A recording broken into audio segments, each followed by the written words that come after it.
Hello Bacha Party, I am your physics faculty from school.com and today we are going to start the next lecture of current electricity. In previous lecture we have to talk about the drift velocity and relaxation time. आज का हमारा topic है बेटा mobility. Okay, so let's start. The next topic is mobility. Mobility क्या है? Mobility का meaning है बेटा ability to move.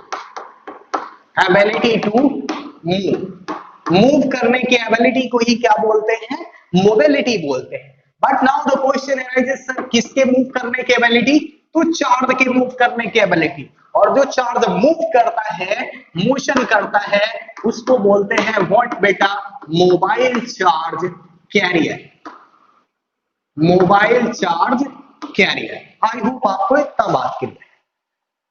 Suppose the charge particle is present in the conductor, okay, then we have to think about the motion of the charge carrier in the conductor.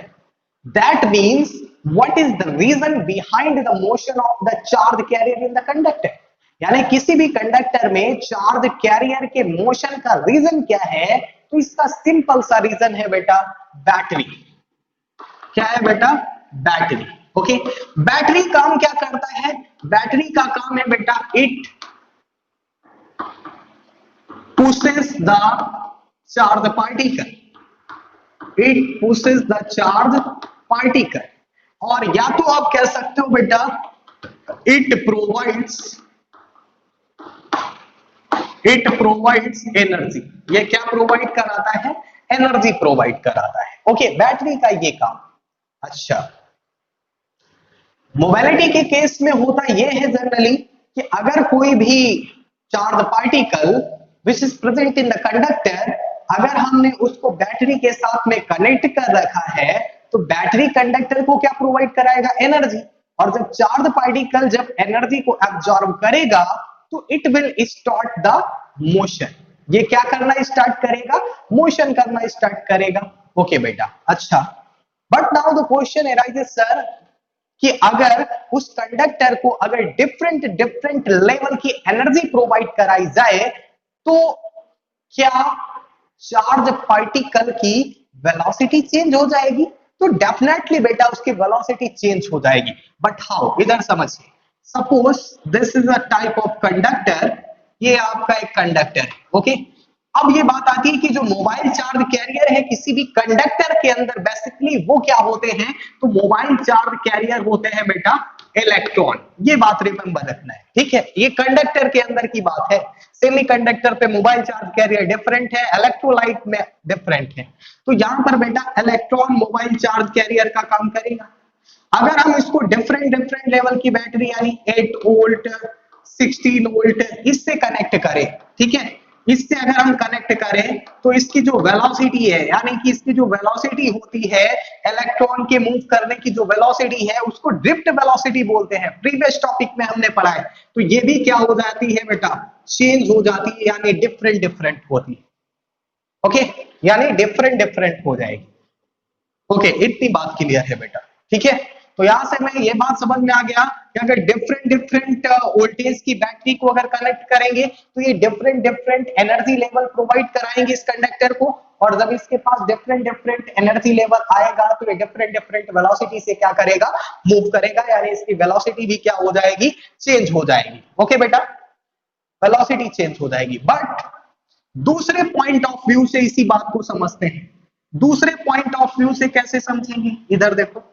Suppose this is a type of conductor बेटा. This is a type of conductor.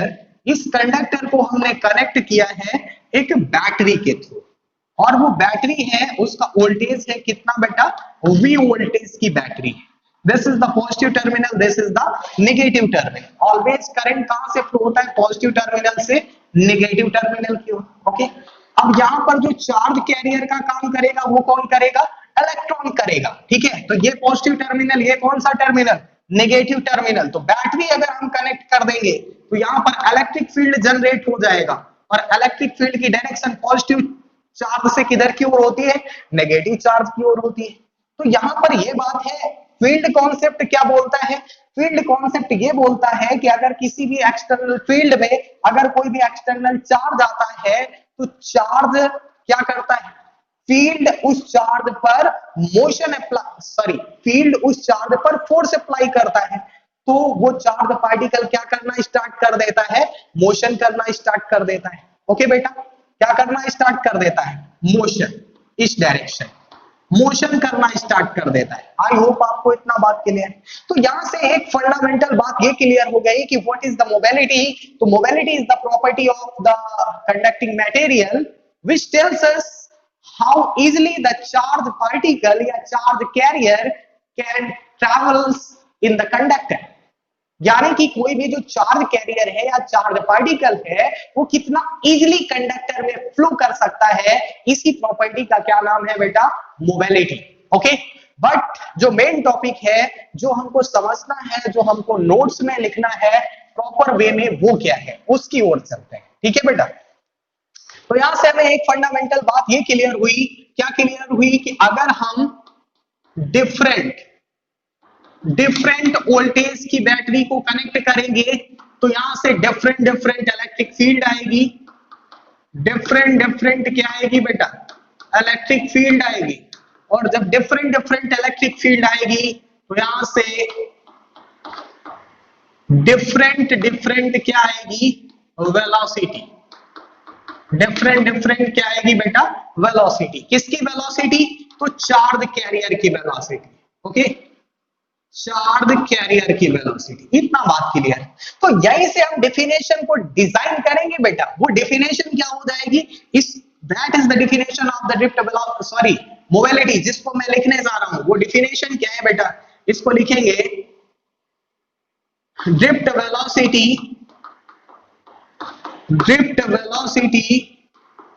Per unit electric field, per unit electric field is called mobility, is called what बेटा, mobility। इस definition को mention करना है। Mobility को एक बहुत ही सुंदर से एक साइन से रिप्रेजेंट करते हैं, that sign is what, mu. Mu is equal to formula हो जाएगा VD upon what, E, VD upon E. ठीक है, तो that is the formula of mobility. Okay, इतना बात क्लियर। ये किसका फॉर्मूला आ गया, मोबिलिटी का। इसके बाद बात करते हैं इसके यूनिट की, तो यहां से mu is equal to the V D, that is the velocity. Velocity का यूनिट क्या होता है, मीटर पर सेकेंड। और यहां से इलेक्ट्रिक फील्ड का यूनिट क्या होता है बेटा, वोल्ट पर मीटर। तो यहां से हो जाएगा म्यू की यूनिट, यानी कि unit of mu is equal to metre square, ये ऊपर ट्रांसफर हो जाएगा, अपॉन वोल्ट इनटू कितना हो जाएगा, second. That is the unit of mobility. Okay, but in previous lecture we have studied, इतना लिखने के बाद इधर बेटा, यहां से प्रीवियस लेक्चर में हमने स्टडी किया है ड्रिफ्ट वेलोसिटी का formula small A into capital A upon M into tau. तो यहां से हो जाएगा mu is equal to the VD का value small A into capital A upon M into tau, और अपॉन में क्या हो जाएगा, ई। तो ई टू ई क्या हो जाएगा, कैंसल आउट। तो mu is equal to the small a upon M into में कितना हो जाएगा, टाउ। तो this is the also the formula of mobility in terms of relaxation time, where tau आपका क्या है, this is the relaxation time, ये आपका रिलैक्सेशन टाइम है। तो एक ये फॉर्मूला निकल के आ जाएगा मोबिलिटी का। तो that is all about the mobility. Mobility का मतलब है एबिलिटी टू मूव, किसके मूव करने की एबिलिटी, चार्ज के मूव करने की एबिलिटी। तो इसी प्रॉपर्टी का क्या नाम है, मोबिलिटी। यानी कोई भी कंडक्टर है, कंडक्टर पे क्या प्रेजेंट है, चार्ज कैरियर प्रेजेंट है, और चार्ज कैरियर कितना इजीली किसी भी कंडक्टर में फ्लो कर सकता है, इसी प्रॉपर्टी को क्या बोलते हैं बेटा, मोबिलिटी बोलते हैं। ओके, नेक्स्ट टॉपिक पे चलते हैं।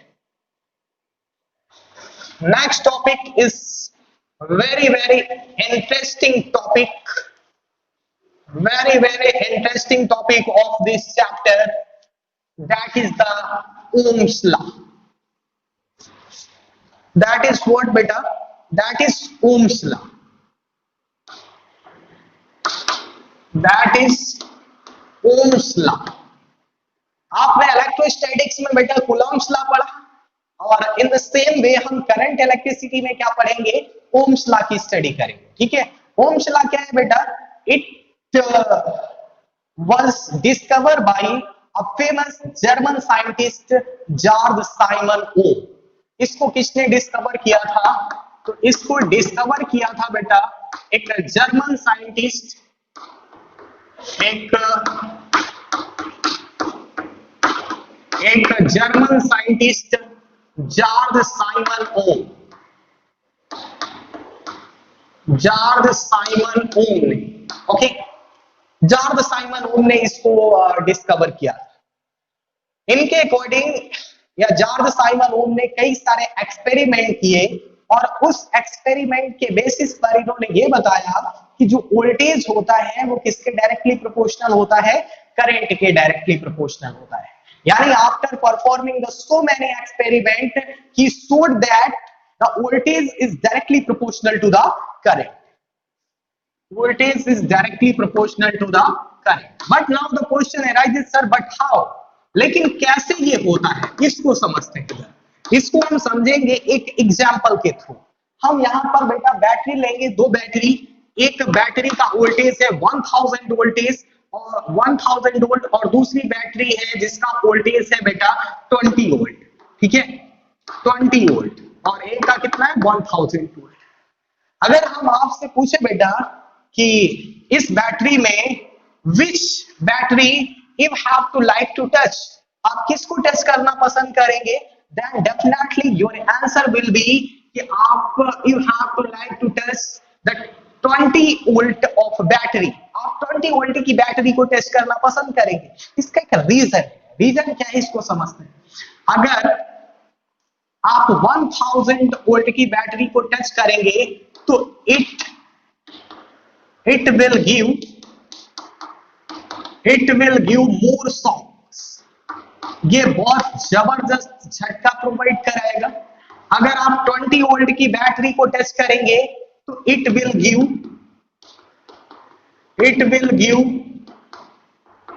less shock, ये क्या प्रोवाइड कराएगा, ये बहुत कम शॉक प्रोवाइड कराएगा। ओके, इतनी बात क्लियर है, यहां से ये बात समझ में आ रही है। शॉक का मीनिंग क्या है, तो शॉक का मीनिंग है बेटा करंट, शॉक का मीनिंग क्या है, करंट। ओके, तो यहां से ये बात क्लियर है कि जितना ज्यादा वोल्टेज का बैटरी उतना ज्यादा शॉक, और शॉक का मीनिंग क्या, करंट से, तो जितना ज्यादा वोल्टेज उतना ज्यादा करंट, और जितना कम वोल्टेज उतना कम करंट। ठीक है, और अगर हम इसको एक दूसरे एग्जांपल के थ्रू समझें, तो सपोज करें अगर आप किसी भी एक हैवी बल्ब को ग्लो कराना चाहते हैं, then you have to need to supply the more voltage. Okay, आपको बहुत ज्यादा वोल्टेज प्रोवाइड कराना पड़ेगा। और वहीं अगर आप किसी भी एक छोटे बल्ब को अगर आप ग्लो कराना चाहते हैं, then you have to need to provide the less voltage, आपको लेस वोल्टेज प्रोवाइड कराना पड़ेगा। ठीक है, तो यहां से ये बात क्लियर है।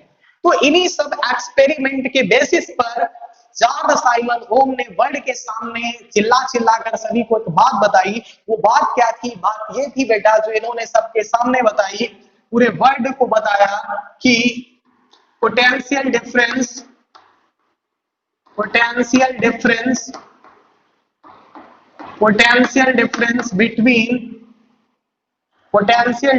between two ends of the conductor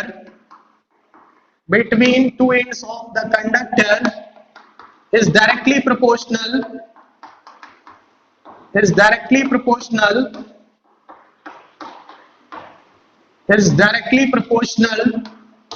to the current flowing through it, okay, इतना बात क्लियर है। यानी जो पोटेंशियल डिफरेंस है किसी भी दो एंड्स ऑफ द कंडक्टर के बीच, वो डायरेक्टली प्रोपोर्शनल होता है किसके, करंट के। ठीक है, कैसे, इसको समझिए जरा। सपोज ये आपका कोई भी क्या है, एक कंडक्टर। ओके, इस कंडक्टर को हमने किसके साथ में कनेक्ट कर रखा है, एक वी वोल्टेज की बैटरी के साथ कनेक्ट कर रखा है, वी वोल्टेज की बैटरी के साथ कनेक्ट कर रखा है। ठीक है, दिस इज द व्हाट, तो this is the battery, this is the positive terminal, this is the negative terminal. और यहां पर कौन प्रेजेंट होगा, तो चार्ज कैरियर प्रेजेंट होंगे। चार्ज कैरियर बोले तो अपनी लैंग्वेज में व्हाट, इलेक्ट्रॉन प्रेजेंट होंगे, ठीक है। और direction of electric field positive charge से किधर होता है, नेगेटिव चार्ज की ओर। तो this is the direction of electric field. इतना बात क्लियर, ठीक है। तो यहां से हमें ये बात समझ में आया। And this is the ends of the conductor या first end of the conductor A and this is the second end of the conductor that is B। तो इनके बीच जो वोल्टेज है that is V, और इस पर जब बैटरी कनेक्ट करेंगे तो करंट फ्लो होगा, ठीक है। करंट किधर से फ्लो होता है, पॉजिटिव टर्मिनल से नेगेटिव टर्मिनल की ओर। तो यहां से जो वोल्टेज है वो इस करंट के क्या होता है, डायरेक्टली प्रोपोर्शनल होता है, which directly proportional to I होता है। But this is not the proper definition of Ohm's law। ये प्रॉपर डिफिनेशन नहीं है, ये प्रॉपर स्टेटमेंट नहीं है। तो प्रॉपर स्टेटमेंट क्या है जिसको हमें मेंशन करना है अपनी नोटबुक में, उसको समझते हैं। ओके, तो अब आगे की बात करते हैं बेटा। जो प्रॉपर इसका स्टेटमेंट है ओम्स लॉ का, उसमें हम एक और लाइन को ऐड करेंगे। वो लाइन क्या है बेटा, for some fixed physical condition, for some fixed physical condition like temperature, pressure, और साथ ही साथ में एक और इसकी फिजिकल कंडीशन फिक्स रहनी चाहिए, that is the mechanical strain. Mechanical strain आपने क्लास 11th में पढ़ा होगा बेटा, स्ट्रेस एंड स्ट्रेन। तो that is the mechanical strain. अगर ये सभी कंडीशंस अगर फिक्स्ड है, फिजिकल कंडीशंस, तब के लिए वो कहानी वैलिड है कि potential difference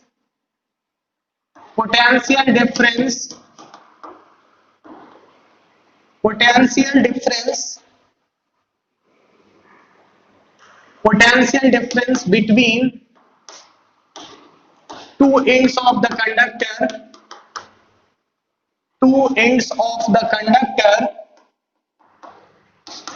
is directly proportional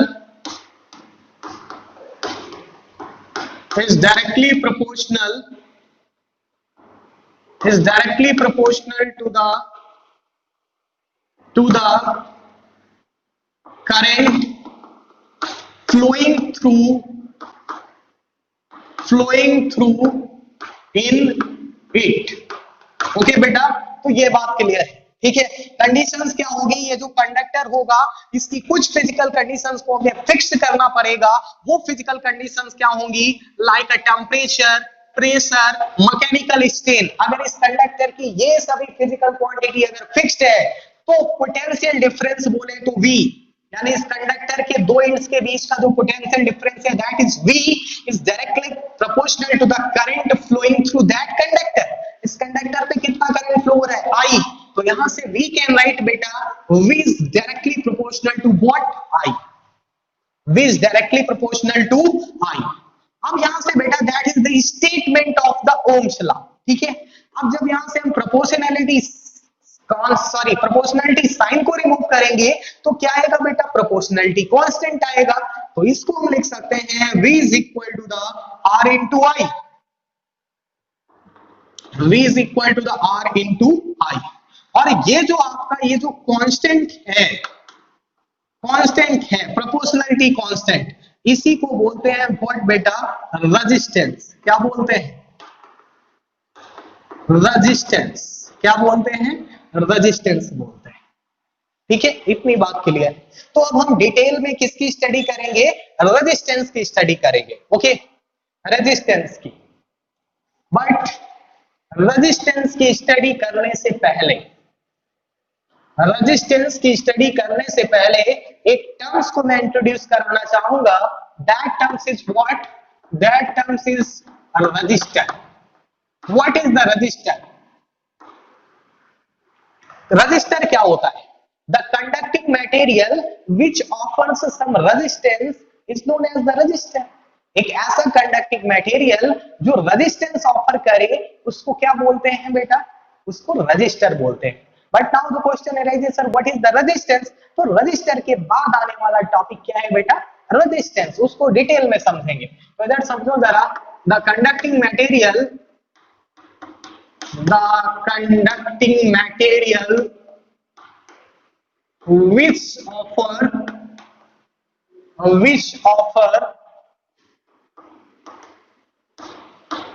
offer some resistance is known as what, is known as register, उसको क्या बोलते हैं, रजिस्टर बोलते हैं। ओके, आई होप आपको रजिस्टर समझ में आ गया। Next topic is what, resistance. Resistance को समझते हैं। रेजिस्टेंस क्या है बेटा, तो रेजिस्टेंस को समझने के लिए मैं आपको थोड़ा सा एक रिकॉल कराना चाहूंगा क्लास 12 का सेकंड चैप्टर कैपेसिटेंस। कैपेसिटेंस में आपने एक बात स्टडी करी है, वो बात क्या है कि जो चार्ज होता है वो वोल्टेज के डायरेक्टली प्रोपोर्शनल होता है कि नहीं होता है, होता है। V is directly proportional to, sorry, Q is directly proportional to V। तो यहां से V कैन राइट, जब यहां से प्रोपोर्शनैलिटी साइन रिमूव करेंगे प्रोपोर्शनैलिटी कांस्टेंट आएगा, दैट इज द C। और इसी प्रोपोर्शनैलिटी कांस्टेंट का क्या लाइन है बेटा, कैपेसिटेंस। तो यहां से कैपेसिटेंस इज इक्वल टू कितना हो जाएगा, Q बाई V हो जाएगा, ठीक है, Q बाई V हो जाएगा। Okay, C is equal to the Q by V। But जो कैपेसिटेंस है does not depend on the charge and the capacitance does not depend on the value of the voltage। यानी ये ना तो charge पर depend करता है और ना तो वोल्टेज पर डिपेंड करता है। तो कैपेसिटेंस किस बात पर डिपेंड करता है, तो it depends on the dimension of the body. तो it depends on the dimension of the body, ये बॉडी की डायमेंशन पर डिपेंड करता है। ओके बेटा, ओके, रेजिस्टेंस को समझते हैं। रेजिस्टेंस क्या है, resistance is the property of any conducting material, जो इस बात को डिफाइन करती है कि कोई भी कंडक्टिंग मटेरियल उस मटेरियल में फ्लो होने वाली करंट का कितना अपोज करता है, ठीक है, कितना अपोज करता है। दैट मींस अगर ये आपका कोई भी कंडक्टर है, इस कंडक्टर पे कितना करंट फ्लो हो रहा है, आई करंट फ्लो हो रहा है। तो ये कंडक्टर की एक ऐसी प्रॉपर्टी जो इस करंट के फ्लो का क्या करे, अपोज करे, उसी का क्या नेम है बेटा, रेजिस्टेंस। क्या नाम है, रेजिस्टेंस। ओके, अगर हम इसकी डिफिनेशन लिखें तो डिफिनेशन कैसे लिखेंगे बेटा, the property of substance, the property of substance by virtue of which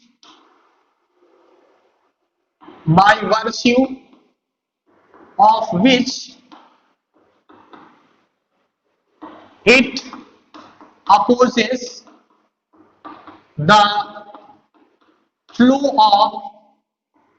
opposes the flow of the current in the conductor,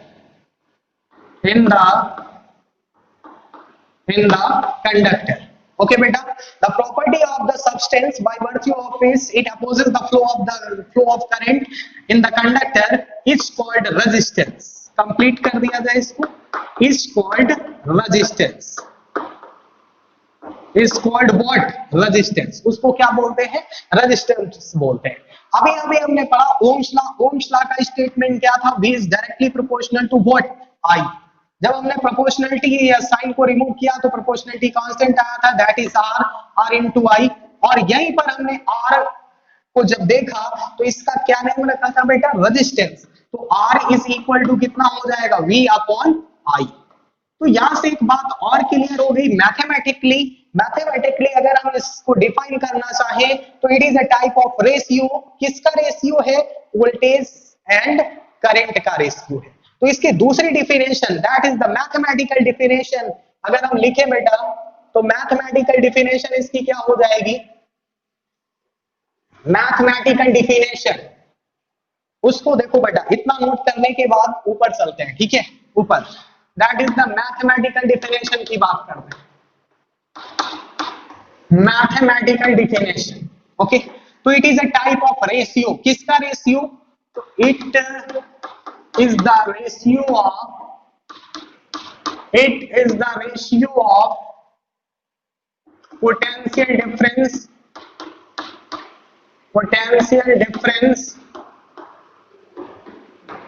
applied across the ends of the conductor, applied across ends of the conductor, applied across ends of the conductor, and the current flowing through in it, and the current flowing through in it, okay। इतनी बात clear है बेटा।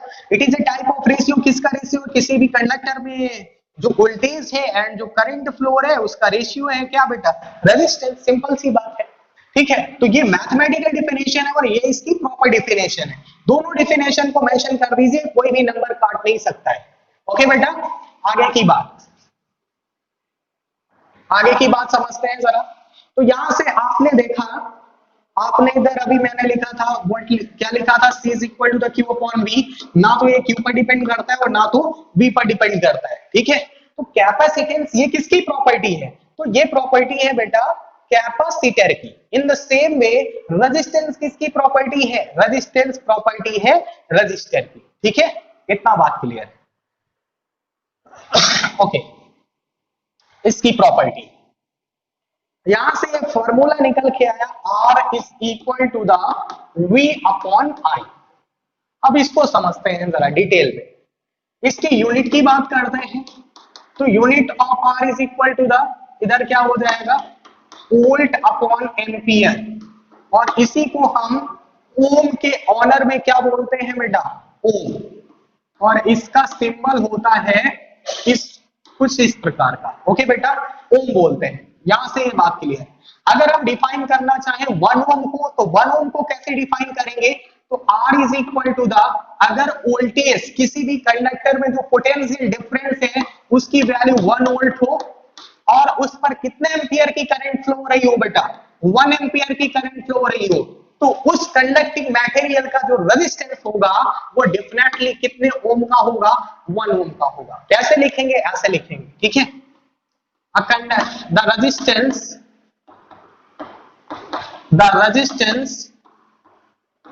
of the conductor is said to be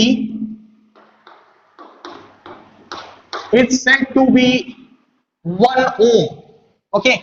If 1 ampere current is flowing through it and potential difference is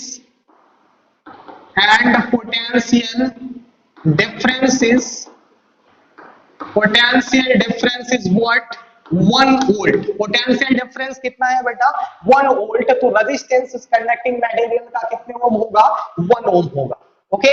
इतना बात clear है, okay. इतना mention कर दीजिए बेटा, फिर आगे की बात करते हैं। तो रेजिस्टेंस हमें समझ में आ गया कि रेजिस्टेंस क्या होता है, ठीक है, रेजिस्टेंस क्या होता है। इसके बाद में हम एक नई क्वांटिटी को इंट्रोड्यूस कराने जा रहे हैं बेटा, वो क्वांटिटी क्या है, that quantity is the resistivity. But उस क्वांटिटी को जानने से पहले इसका इंपॉर्टेंट है आर का जानना, डायमेंशनल फॉर्मूला, डायमेंशनल फॉर्मूला इसका जानना बहुत जरूरी है बेटा। डायमेंशनल फॉर्मूला कैसे निकालते हैं, तो डायमेंशनल फॉर्मूला निकालने के लिए हम बेसिक फंडा यूज करेंगे, basic formula V upon I। यहाँ पे वोल्टेज का डायमेंशनल फॉर्मूला कैसे निकालेंगे, तो we help the formula of voltage, V is equal to the W upon Q। W का डायमेंशनल फॉर्मूला क्या होता है, ml2t माइनस 2 अपॉन चार्ज का डायमेंशनल फॉर्मूला क्या होता है at। तो यहां से वी कैन राइट a ऊपर जाएगा तो माइनस पावर हो जाएगी, t ऊपर जाएगा माइनस पावर हो जाएगी। ओके तो यहां से वी कैन राइट ml2 ऊपर जाएगा तो क्या हो जाएगा a माइनस 1 और ये t इधर प्लस 1 है ऊपर जाएगा माइनस 1 तो we can write for t minus 3। तो इतना ये डायमेंशनल फॉर्मूला किसका हो जाएगा बेटा, रेजिस्टेंस का डायमेंशनल फॉर्मूला हो जाएगा। इसको भी मेंशन कर दीजिए, ठीक है। नेक्स्ट टॉपिक बेटा resistivity. Next topic is what, resistivity. Okay next topic is the resistivity. Resistivity क्या है इसको समझते हैं। इसको समझने से पहले ये प्रैक्टिकली पाया गया, प्रैक्टिकली क्या पाया गया उसको समझते हैं। तो practically it is found that practically क्या पाया गया इधर ध्यान से समझिएगा। Suppose this is a type of a simple conductor. ये कोई भी सिंपल कंडक्टर है और इस कंडक्टर का length I have to suppose कितना है बेटा, L है। And this is the another conductor, ये आपका अनदर कंडक्टर है और इस कंडक्टर का जो क्रॉस सेक्शन एरिया है that is what, A। Cross section area कितना है A और इस कंडक्टर का रेजिस्टेंस कितना है R और इसका भी रेजिस्टेंस मैंने सपोज किया कितना है R। तो जो रेजिस्टेंस होगा इन कंडक्टर का वो डिपेंड करता है किस पर, इधर देखिए the resistance of the conductor,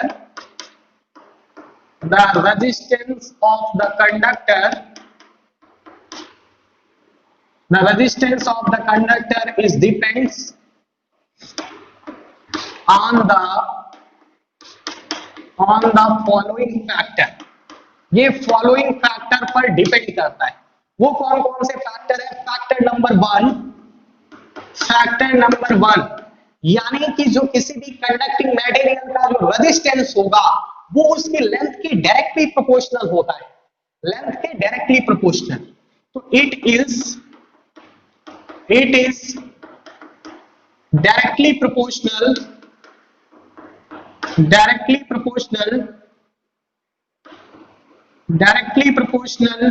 to the length of the conductor, वो उस कंडक्टर की लेंथ के डायरेक्टली प्रोपोर्शनल होता है, ठीक है। तो यहां से we can write R is directly proportional to the length of the conductor. Okay factor number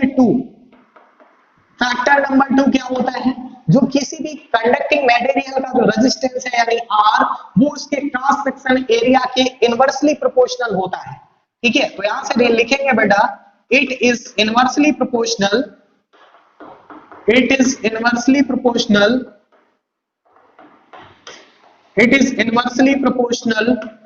to the area of the cross section of the conductor,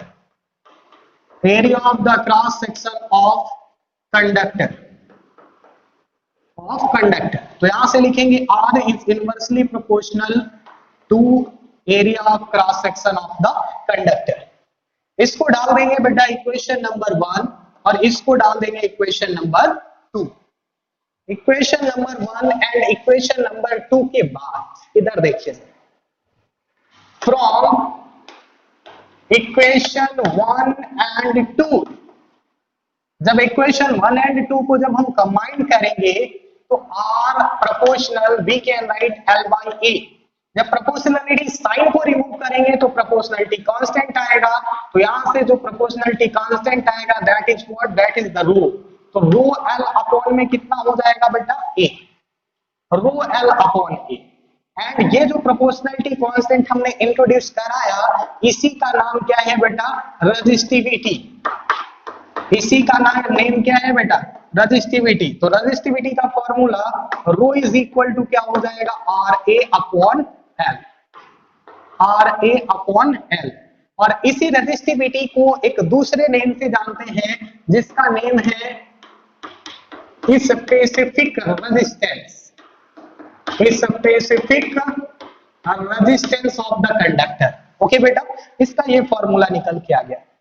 तो यहां से what is the resistivity? Resistivity is the intrinsic property of any conducting material. ये किसी भी conducting material की एक fundamental property है, एक इंट्रिंसिक प्रॉपर्टी है। Okay, it does not depends on the dimension of the body.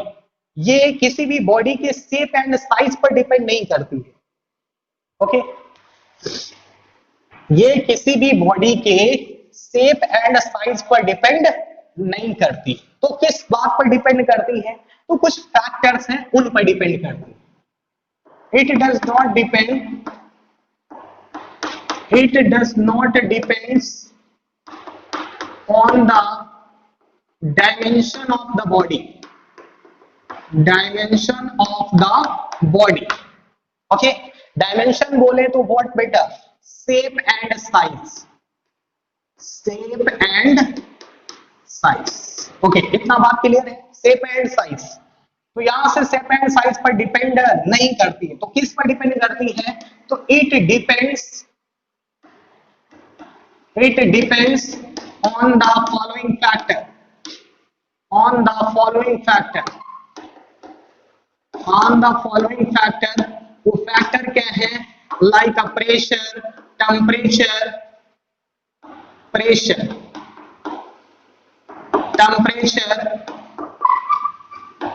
temperature, next is the electric field, electric field, and next is what? Magnetic field, magnetic field। Okay, इस पर depend करती है, ठीक है, और resistivity. ठीक है, इतना बात समझ में आ गया। बात करते हैं जरा इसकी यूनिट की एंड डायमेंशनल फॉर्मूला। ठीक है, यूनिट निकालने के लिए rho is equal to the R A upon L का हम हेल्प लेंगे। ठीक है, आर ए अपॉन एल। तो यहां से unit of rho is equal to the, यहां से हमें पता है एक की रेजिस्टेंस की यूनिट क्या होती है? ओम। ओके, एरिया की यूनिट क्या होती है बेटा? Metre square. और लेंथ की यूनिट क्या होती है? मीटर। कैंसल आउट कर दीजिए तो कितना हो जाएगा? Ohm into metre. तो ये किसका यूनिट हो जाएगा बेटा? रेजिस्टिविटी का या स्पेसिफिक रेजिस्टेंस का। नेक्स्ट इसका डायमेंशनल फॉर्मूला है जो इंपॉर्टेंट है, डायमेंशनल फॉर्मूला, डायमेंशनल फॉर्मूला। तो इस डायमेंशनल फॉर्मूला में आर का भी डायमेंशनल फॉर्मूला इंक्लूड है। तो rho is equal to the R A upon L. तो किसका डायमेंशनल फॉर्मूला यहाँ पर इंपॉर्टेंट है? आर का। और आर का मैं डायमेंशनल फॉर्मूला इधर मेंशन कर दे रहा हूं। अभी अभी R is equal to the V upon I हमने यहां से निकाला था, और v इज इक्वल टू कैसे निकाला था? w अपॉन q से। w का डायमेंशनल फॉर्मूला मैंने क्या बताया था? ml2t-2। ओके, अपॉन में क्या था बेटा? 80। तो यहां से किसका डायमेंशनल फॉर्मूला निकल के आया था? यहां से डायमेंशनल फॉर्मूला निकल के आया था v का ml2 t-3a-1। और I का डायमेंशनल फॉर्मूला कितना था बेटा? तो I का डायमेंशनल फॉर्मूला, I का डायमेंशनल फॉर्मूला था A। ठीक है, तो यहां से we can write ml2 t-3 और इधर कितना हो जाएगा? a-2। ये किसका डायमेंशनल फॉर्मूला हो जाएगा? R का। इसका डायमेंशनल फॉर्मूला R का हो जाएगा ml2 t-3 a-2। इसकी वैल्यू पुट करें इधर, तो rho is equal to ml2 t-3 a-2। Area, area का dimensional formula L2 upon length का डायमेंशनल फॉर्मूला L। तो we can write rho is equal to L to L cancel out, तो we can write ml2 t-3 और ये आपका L है तो इधर ऐड हो जाएगा, तो क्या हो जाएगा? ml3 t-3 और इधर कितना हो जाएगा? a-2। तो this is the dimensional formula. किसका डायमेंशनल फॉर्मूला है बेटा? रेजिस्टिविटी का। यहां से आप याद निकाल सकते हैं आर रेजिस्टेंस, रेजिस्टेंस की यूनिट क्या होती है? ओम, और लेंथ की यूनिट क्या होती है? मीटर। इसकी यूनिट इसका डायमेंशनल फॉर्मूला रखिए और मीटर का डायमेंशनल फॉर्मूला क्या हो जाएगा L, तो एक L यहाँ पर ऐड कर दीजिए तो ml3t-3a-2 आ जाएगा, सिंपल है। ठीक है बेटा, इतना बात क्लियर है। तो हमने डायमेंशनल फॉर्मूला एंड यूनिट की भी बात कर ली, रजिस्टिविटी टॉपिक हमें क्लियर हो गया बेटा। ठीक है, तो इसको मेंशन कर दीजिए जरा। तो रजिस्टिविटी क्या है? रजिस्टिविटी किसी भी कंडक्टिंग मटेरियल का एक इंट्रिंसिक प्रॉपर्टी है जो किसी भी कंडक्टिंग मटेरियल के डायमेंशन यानी शेप एंड साइज पर डिपेंड नहीं करती है। ओके, ठीक है, इतना बात क्लियर है। Next topic is what? Next topic is the conductance. Next topic is what बेटा? कंडक्टेंस। कंडक्टेंस क्या होता है? कंडक्टेंस को समझते हैं। Conductance is the reciprocal of the resistance. Conductance किसी भी कंडक्टिंग मटेरियल के रेजिस्टेंस का रेसिप्रोकल होता है। दैट मींस क्या है कि अगर किसी भी कंडक्टिंग मटेरियल के करंट के फ्लो करने का जो करंट के फ्लो का जो अपोज करने की जो प्रोसेस है या जो स्ट्रेंथ है वो बहुत ज्यादा है। ठीक है, यानी कि अगर कोई भी कंडक्टिंग मटेरियल है और उस कंडक्टिंग मटेरियल पे क्या फ्लो हो रहा है? करंट, तो करंट के फ्लो के अपोज करने की जो स्ट्रेंथ है वो बहुत ज्यादा है, तो इसका मीनिंग क्या है? उसका कंडक्टेंस बहुत क्या होगा? कम होगा। ठीक है, ऐसे इधर समझिए, अभी बात समझ में आएगा। डिफिनेशन समझते हैं। द रेसिप्रोकल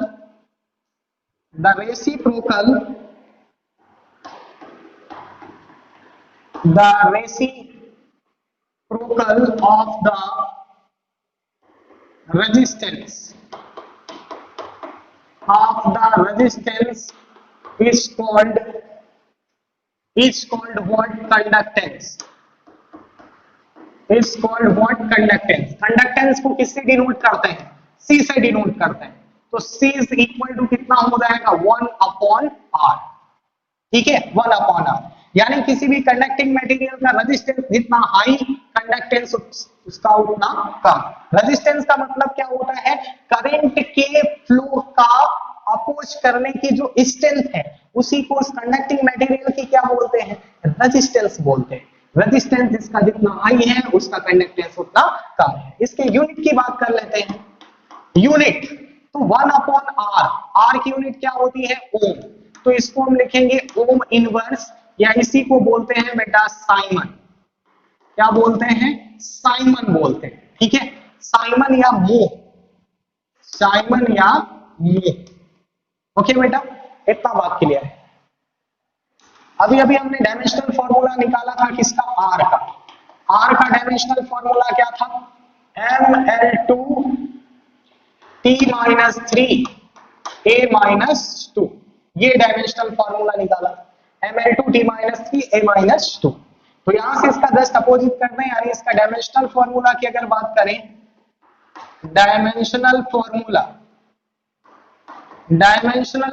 की, तो डायमेंशनल फॉर्मूला की अगर हम बात करेंगे बेटा, तो यहां से वी कैन राइट 1/ इसका डायमेंशनल फॉर्मूला ml2 t-3a-2। तो इसको we can right m-1 l-2 t+3, इधर -3 ऊपर +3, ये -2 पर जाएगा +2, तो ये इसकी डायमेंशनल फॉर्मूला किसका आ जाएगा बेटा? कंडक्टेंस का डायमेंशनल फॉर्मूला आ जाएगा। ओके, आई होप आपको इतना बात क्लियर है, ये टॉपिक आपको समझ में आ गया। तो इतना मेंशन करना है इस टॉपिक में। ठीक है, next topic is what? Next topic is the conductivity. Next topic is conductivity.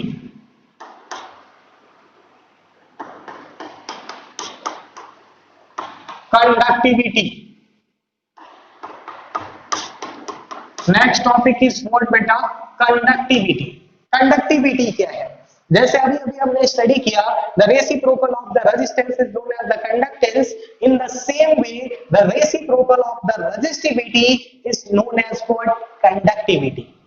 यानी कि किसी भी सबस्टेंस की या किसी भी कंडक्टिंग मटेरियल की जो रेजिस्टिविटी का जो रेसिप्रोकल है ना, वो कंडक्टिविटी है। क्या है बेटा? कंडक्टिविटी। ठीक है, यहां से लिखेंगे बेटा the reciprocal of the resistivity of the resistivity is called conductivity. Is called what? Conductivity. Okay, इतना बात क्लियर है. कंडक्टिविटी, कंडक्टिविटी को किससे डिनोट करते हैं? तो इसको सिग्मा से डिनोट करते हैं. ठीक है, तो sigma is equal to, we can write what बेटा, 1 अपॉन रो. 1 अपॉन रो, यानी किसी भी कंडक्टिव मटेरियल की रेजिस्टिविटी जितनी हाई होगी, कंडक्टिविटी उसकी उतनी ही क्या होगी? कम होगी. अगर किसी भी कंडक्टिंग मटेरियल की रेजिस्टिविटी कम है तो उसकी कंडक्टिविटी क्या होगी? हाई होगी. ठीक है बेटा, इतना बात के लिए. इसके बाद बात करते हैं इसकी जरा यूनिट की. यूनिट इसका क्या हो जाएगा? तो 1 अपॉन रो का यूनिट क्या होता है? Ohm into metre. तो इसको we can write ohm inverse upon metre. Ohm को ऊपर ले जाएंगे, ओम इनवर्स अपॉन मीटर. और ओम इनवर्स को क्या बोलते हैं बेटा? मो. मो अपॉन में क्या हो जाएगा? मीटर. तो ये इसकी क्या हो जाएगी? यूनिट. डायमेंशनल फॉर्मूला की बात कर लेते हैं. डायमेंशनल फॉर्मूला, रो का डायमेंशनल फॉर्मूला आपको मैंने बताया है. क्या बताया है? ओम इनटू मीटर होता है. रेजिस्टेंस का dimensional formula mL2T-3A-2 into metre का डायमेंशनल फॉर्मूला L. तो यहां से एक L क्या हो जाएगा? और ऐड हो जाएगा. तो यहां से हो जाएगा mL3. तो यहां से इसको ऊपर ले जाएंगे, नीचे +1 ऊपर -1 तो m-1, L2 L1 तो L3 तो L-3, T-3 ऊपर जाएगा +3 और ऊपर जाएगा तो क्या हो जाएगा? +2. तो that is the dimensional formula of what? Conductivity. Okay बेटा, नेक्स्ट टॉपिक समझते हैं. Next topic conductivity. बात समझ में आ गई कि reciprocal of resistivity is known as what? Conductivity. Next topic is the vector form of Ohm's law. Vector form of Ohm's law. हमने इलेक्ट्रोस्टैटिक्स में कूलॉम्स लॉ का वेक्टर फॉर्म स्टडी किया था. इन द सेम वे आज हम बात करेंगे vector form of Ohm's law की. ठीक है, कैसे इसको समझते हैं. ठीक है, इसको समझने से पहले थोड़ा सा एक टॉपिक मैं इंट्रोड्यूस कराना चाहूंगा जो आपका पोटेंशियल डिफरेंस से रिलेटेड है. ठीक है, वो क्या है? The electric field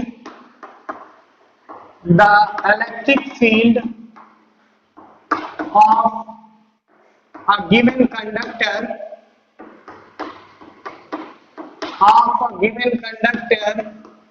of length L, of a given conductor of length L in and potential difference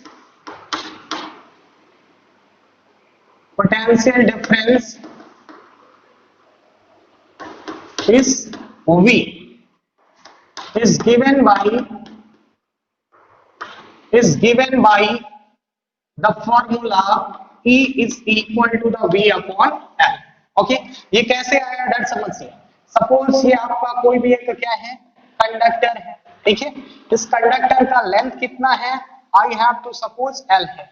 इसको किसके साथ कनेक्ट किया गया है? बैटरी के साथ में कनेक्ट किया गया है. बैटरी का वोल्टेज कितना है? तो अपनी लैंग्वेज में बोले तो इसका वोल्टेज V है. V वोल्ट की जब बैटरी के साथ में कंडक्टर को कनेक्ट करेंगे तो क्या जनरेट हो जाएगी? Electric field. इलेक्ट्रिक फील्ड की डायरेक्शन ऑलवेज किधर से किधर की ओर होती है बेटा? तो पॉजिटिव चार्ज से नेगेटिव चार्ज की ओर होती है. ओके, तो यहां से हमें ये पता है इसका. तो जो इलेक्ट्रिक फील्ड होगा, यानी ये electric field is the ratio of the voltage and the length of the conductor होता है. तो यहीं से वी कैन राइट बेटा V is equal to the E into L. ये फॉर्मूला यहां से निकल के आता है. ठीक है, ओके. और अभी अभी हमने ओम्स लॉ में क्या स्टडी किया? According to Ohm's law, according to Ohm's law हमने ये स्टडी किया V is equal to the I into R. इसको डाल दो इक्वेशन 1, इसको डाल दो इक्वेशन नंबर 2. यहां से we can write what from equation 1 and 2. तो we can write EL is equal to I into R, ठीक है। R इज द रेजिस्टेंस, इसका एक फॉर्मूला होता है रेजिस्टिविटी के टर्म्स में, R is equal to the rho L upon A, ठीक है। तो यहां से हम लिखेंगे बेटा EL is equal to I into R की जगह पे rho L upon A, rho L upon A, L to L cancel out, तो E is equal to I rho upon क्या हो जाएगा, A हो जाएगा, ठीक है। और आपको ये जो रेशियो है I अपॉन A का रेशियो, ये नजर आ रहा होगा, जिसको हम बोलते हैं व्हाट बेटा, करंट डेंसिटी। क्या, करंट डेंसिटी। तो यहां से भी can write is equal to J into में कितना हो जाएगा, रो, ठीक है, J इंटू रो। तो यहां से भी can write J is equal to the E upon में कितना हो जाएगा, रो, एंड 1 अपॉन रो, या you can say the reciprocal of the resistivity, the reciprocal of the resistivity is known as what, conductivity, और इसको किससे रिप्रेजेंट करते हैं, सिग्मा से। तो यहां से भी can write J is equal to the sigma into E। तो यही आपका कौन सा फॉर्म हो जाएगा, vector form of Ohm's law हो जाएगा, ठीक है। तो इतना बात क्लियर कर दीजिए, that is the vector form of Coulomb's law, sorry Ohm's law, that is the vector form of Ohm's law. आगे की बात बेटा, ठीक है। हमने एक फॉर्मूला स्टडी किया हुआ है प्रीवियस टॉपिक में, वो फॉर्मूला क्या था, वो फॉर्मूला ये था बेटा कि J करंट डेंसिटी का ड्रिफ्ट वेलोसिटी के साथ में relation, J is equal to क्या होता है, NEVD होता है, J is equal to the NEVD, ठीक है। और VD ड्रिफ्ट वेलोसिटी का फॉर्मूला स्मॉल e into capital E upon M into क्या होता है, टाउ होता है। तो यहां से we can write J is equal to NE, VD की वैल्यू पुट करो, small e into capital E upon M into में कितना हो जाएगा, टाउ। तो यहां से J आ गया बेटा, J आ गया NE square upon M into tau बार क्या हो जाएगा, E। इतना बात क्लियर है। इसको डाल दीजिए इक्वेशन नंबर सेकेंड, और इसको डाल दीजिए इक्वेशन नंबर फर्स्ट, ठीक है। Equation number first, equation number second. तो जब हम इस इक्वेशन 1 एंड 2 को एलिमिनेट करेंगे, तो फ्रॉम इक्वेशन 1 एंड 2, तो we can write what, J same है, तो यहां से लिखेंगे सिग्मा A। यहां से हम वेक्टर फॉर्म की ना बात करके इसके स्केलर फॉर्म की बात करेंगे, J is equal to the sigma E, और इधर J इज इक्वल टू कितना है, NE square tau upon M into E। E से ही कैंसल आउट, तो sigma is equal to NE square tau upon में कितना आ जाएगा, M आ जाएगा, ठीक है। ये हमें क्या पता चल गया बेटा, this is what, this is the conductivity, ठीक है। कंडक्टिविटी हमें पता चल गई। अगर हम रेजिस्टिविटी पता करना चाहते हैं, तो we know that sigma is equal to क्या होता है, 1 अपॉन रो, तो we can write rho is equal to the 1 upon sigma. तो इसका जस्ट अपोजिट किसकी वैल्यू हो जाएगी, रेजिस्टिविटी की। तो rho is equal to just opposite इसका करो, तो M को ऊपर कर दो एंड NE स्क्वायर टाउ को नीचे कर दो, तो ये किसकी वैल्यू हो जाएगी बेटा, तो ये वैल्यू हो जाएगी रेजिस्टिविटी की। तो इसको आप बोल सकते हैं रेजिस्टिविटी का रिलैक्सेशन टाइम के साथ में रिलेशन है, और ये कंडक्टिविटी का रिलैक्सेशन टाइम के साथ में रिलेशन है। आई होप आपको ये लेक्चर समझ में आया है। अगर आपको फिर भी कोई भी प्रॉब्लम है, तो कमेंट सेक्शन में जाइए, कमेंट करिए, हम आपकी प्रॉब्लम को बहुत ही गंभीरता से लेंगे और उसको डिस्कस करेंगे कंप्लीटली, ओके। और नोट्स पे हम प्रॉपर वे में वर्क कर रहे हैं, और आपको PDF प्रोवाइड कराए जाएंगे, ठीक है। तो कोई भी प्रॉब्लम नहीं है, I hope, okay. Thank you बेटा।